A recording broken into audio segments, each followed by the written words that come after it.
Улуттук коопсуздук мамлекеттик комитеттин төрагасы Камчыбек Ташиев анын атын жамынып 250 миң доллар пара алган экс-элчини кармоого буйрук бергендигин маалымдады. Атайын кызматтын башчысы мамлекеттин элдин байлыгына кол салып зыян келтиргендер жазасыз калбай тургандыгын белгиледи. Президенттин жакыныбы же менин жакынымбы же чоң мамлекеттик кызматта иштеген адам болобу эч кимге аюу болбойт. Бүгүн чоң эле саясатчыны ири өлкөлөрдүн биринде иштеп жүргөн элчини менин атымды сатып 250 миң доллар пара алганы үчүн кармоого буйрук бердим. Далилдер түштү, деди Ташиев. УКМК төрагасы ушул тапта криминалдарга жана коррупцияга каршы күрөшүү тууралуу мыйзамга кирчүү өзгөрүүлөр толукталып жаткандыгын кошумчалады. Агылай коррупциялык иштерге катышып колго түшкөндөр сөзсүз абакка киргизилмекчи. Ташиевдин айтымында, эгерде мыйзам кабыл алынып калса, азыркыдай болуп күнөөлөр айып пул катары миллиардтарды төлөп кутулуп кете албайт. Акчасын дагы алып коебуз, түрмөгө дагы камайбыз, деди УКМК төрагасы. Ташиев ушундай жол менен гана коррупцияга каршы күрөш аягына чыгарын белгиледи. Если кимдир бирөө мамлекеттик мүлккө кол салса, кимдир бирөө элдин бюджеттин кол салса, баарын жазага тартабыз. Ким болуп кетсе дагы, ал президенттин жакыны болобу, менин жакыным болобу, же башка бир мамлекеттик чоң кызмат иштеген адамдар болобу, же министрлер болобу. Бүгүн мына көрөсүңөр, бүгүн бир чоң эле саясатчыны кечээ эле чоң мамлекетте посол болгон адамдын менин атымды сатып 250 миң доллар взятка алып койгон экен. Мен прям сегодня утром дал поручение его арестовать.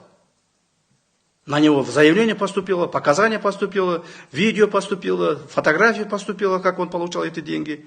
Поэтому я буду арестовывать. Почему я должен его? Он был в моей партии когда-то. Он со мной вместе в партии ходил. Так? Но я никого шадить не собираюсь. Кто бы то ни был. Если, не дай Бог, мои близкие, кто-нибудь из близких людей, сын, или братья, или кто-нибудь в нарушением закона ко мне попадет, я их Улуттук коопсуздук мамлекеттик комитети 20 ноябрда маалымат таратып, Жогорку кеңештин мурдагы депутаты Эмил Жамгырчиев жана активист Тилекмат Күрөңовдун жолугушуусу боюнча комментарий берди. Маалыматка караганда, Жамгырчиев Күрөңов менен жолугушуу максатында Дубайга барган. Бул факты боюнча УКМКга суракка чакырылган. Анын мындан ары жоопкерчиликке тартуу менен алардын жолугушуусунун себептери такталып жатканы кабарланды. Жогорку кеңештин экс-депутаты Эмил Жамгырчиев Дубайда активист Тилекмат Күрөңов менен жолугушуусунан улам суракка чакырылган социалдык тармактагы баракчасына жазган. Ал АКШда делген активист Тилекмат Күрөңов менен байланышта болуп жүргөнүн, анын кызына жардам бергендигин айткан. Жамгырчиев кийинчерээк активист алардын Дубайдагы жолугушуусун видеого жаздырып алып, коомчулукка жарыялайм деп коркутуп, андан дагы акча талап кыла баштагандыгын жазды.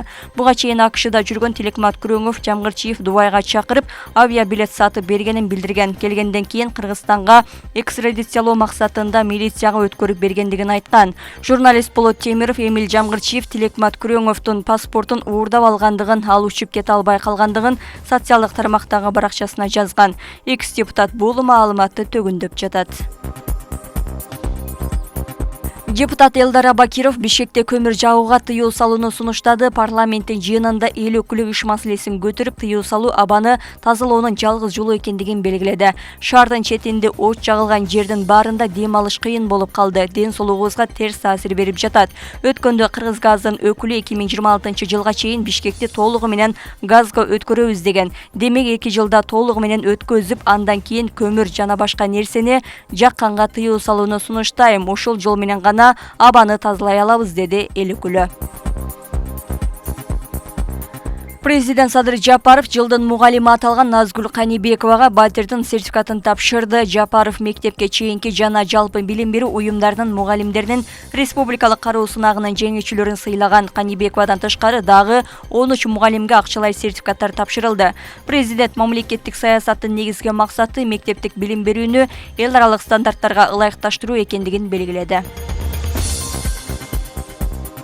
Бишкек-Ош унаа жолундагы Арал жана Сосновка постторундагы оор жүк ташуучу унаалардын бардык түрүнө киргизилген убактылуу чектөө бүгүн саат 8:30 алынды. Бул тууралуу өзгөчө кырдаалдар министрлиги маалымдады. Белгилей кетсек, кечээ 20 ноябрда кечке маал Бишкек-Ош унаа жолунда жол тайгак болуп жаткандыгына байланыштуу кырсыктардын алдын алуу жана жарандардын кырсыкка кабылуусуна жол бербөө жана жол тыгындарын болтурбоо максатында убактылуу жабылган болчу.